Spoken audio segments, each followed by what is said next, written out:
ಮೈಸೂರಿನ ಕಬಿನಿ ಜಲಾಶಯಕ್ಕೆ ಇವತ್ತು ಸಿಎಂ ಬಾಗಿನವನ್ನ ಅರ್ಪಿಸಿದ್ದಾರೆ. ಬೆಳಗ್ಗೆ 11 ಗಂಟೆಗೆ ಬಾಗಿನವನ್ನ ಅರ್ಪಿಸುತ್ತಾರೆ ಸಿಎಂ ಸಿದ್ದರಾಮಯ್ಯ. ಸಾಕಷ್ಟು ವಿರೋಧದ ನಡುವೆಯೂ ಇವತ್ತು ಬಾಗಿನ ಅರ್ಪಿಸೋ ಅಂತ ಕಾರ್ಯಕ್ರಮವನ್ನ ಆಯೋಜಿಸಲಾಗಿದೆ.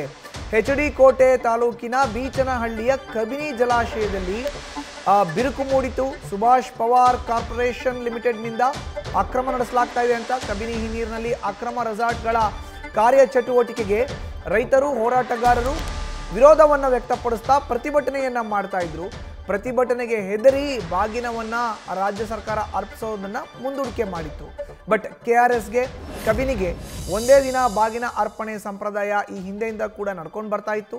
ಆದರೆ ಪ್ರತಿಭಟನೆ ಎದುರಾಗೋ ಭೀತಿಯ ಹಿನ್ನೆಲೆ ಈ ಒಂದು ಬಾಗಿನ ಅರ್ಪಿಸುವಂಥ ಕಾರ್ಯಕ್ರಮವನ್ನು ಮುಂದೂಡಿಕೆ ಮಾಡಲಾಗಿತ್ತು. ಇವತ್ತು ಸಿಎಂ ಸಿದ್ದರಾಮಯ್ಯ ಬೆಳಗ್ಗೆ 11 ಗಂಟೆಗೆ ನೇರವಾಗಿ ಕಬಿನಿ ಜಲಾಶಯಕ್ಕೆ ಹೋಗಿ ಬಾಗಿನವನ್ನು ಅರ್ಪಿಸ್ತಾರೆ. ಸಾಂಪ್ರದಾಯಿಕವಾಗಿ ಏನೆಲ್ಲ ಪೂಜಾ ಕೈಂಕರ್ಯಗಳನ್ನು ಮಾಡಬೇಕು ಅಲ್ಲಿ ಮಾಡಿ ಬಾಗಿನವನ್ನು ಅರ್ಪಿಸೋರು ಇದ್ದಾರೆ. ಕಬಿನಿ ಜಲಾಶಯಕ್ಕೆ ಬೆಳಗ್ಗೆ 11 ಗಂಟೆಗೆ ಸಿಎಂ ಸಿದ್ದರಾಮಯ್ಯ ತೆರಳಿ ಬಾಗಿನವನ್ನು ಅರ್ಪಿಸ್ತಾರೆ. ಹೆಚ್ಚಿನ ಮಾಹಿತಿ ನೀಡ್ತಾರೆ ನಮ್ಮ ಪ್ರತಿನಿಧಿ ರವಿ. ಈಗ ದೂರವಾಣಿ ಸಂಪರ್ಕಕ್ಕೆ ಸಿಕ್ಕಿದ್ದಾರೆ. ರವಿ, ಸಾಕಷ್ಟು ವಿರೋಧ ಎದುರಾಗ್ಬಿಡುತ್ತೆ, ಅಲ್ಲಿ ಹೋದಾಗ ಇರುಸುಮುರುಸು ಆಗಬಹುದು ಅನ್ನೋ ಕಾರಣಕ್ಕೆ ಕಾರ್ಯಕ್ರಮವನ್ನು ಮುಂದೂಡಿಕೆ ಮಾಡಲಾಗಿತ್ತು. ಬಟ್ ಫೈನಲಿ ಇವತ್ತು ಬೆಳಗ್ಗೆ 11 ಗಂಟೆಗೆ ಬಾಗಿನ ಅರ್ಪಿಸುವಂತ ಕಾರ್ಯಕ್ರಮ.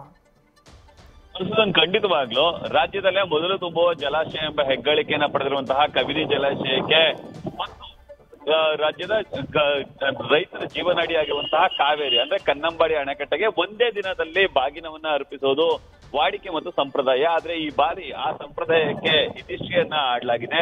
ಕಾರಣ ಈಗಾಗಲೇ ಕಬಿನಿ ಜಲಾಶಯವನ್ನು ಬಿಟ್ಟು KRS ಜಲಾಶಯಕ್ಕೆ ಬಾಗಿನವನ್ನ ಅರ್ಪಿಸಲಾಗಿತ್ತು.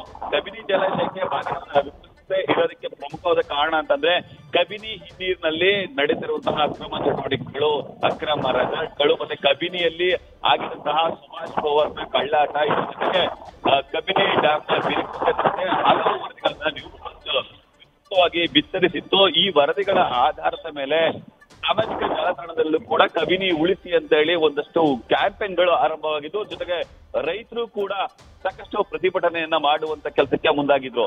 ರೈತರ ಪ್ರತಿಭಟನೆಗಳಿಗೆ ಎದರಿ ಹಾಗೂ ರೈತರಿಂದ ಒಂದಷ್ಟು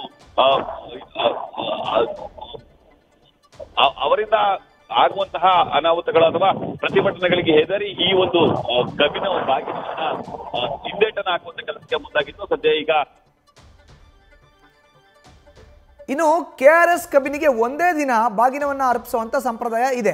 ಆದರೆ ಪ್ರತಿಭಟನೆಯಲ್ಲಿ ಎದುರಾಗ್ಬಿಡುತ್ತೋ ಅನ್ನೋ ಆತಂಕದಿಂದ, ಸರ್ಕಾರಕ್ಕೆ ಮುಜುಗರ ಆಗುತ್ತೆ ಅನ್ನೋ ಕಾರಣದಿಂದ ಕಬಿನಿ ಜಲಾಶಯಕ್ಕೆ ಬಾಗಿನವನ್ನು ಅರ್ಪಿಸುವಂಥ ಕಾರ್ಯಕ್ಕೆ ಸರ್ಕಾರ ಮುಂದಾಗಿರಲಿಲ್ಲ, ಅದನ್ನು ಮುಂದೂಡಿಕೆ ಮಾಡಿತ್ತು. ಬಟ್ ಇವತ್ತು ಫೈನಲಿ ಬೆಳಗ್ಗೆ 11 ಗಂಟೆಗೆ ಸಿಎಂ ಸಿದ್ದರಾಮಯ್ಯ ನೇರವಾಗಿ ಕಬಿನಿ ಜಲಾಶಯಕ್ಕೆ ತೆರಳಿ ಬಾಗಿನವನ್ನು ಅರ್ಪಿಸ್ತಾರೆ.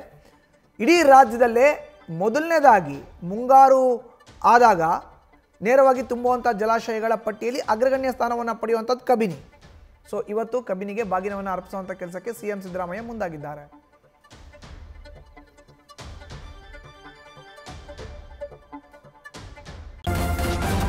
ನ್ಯೂಸ್ ಫಸ್ಟ್ ನಿರ್ಭೀತಿಯಿಂದ ನಿಮ್ಮ ಪರವಾಗಿ.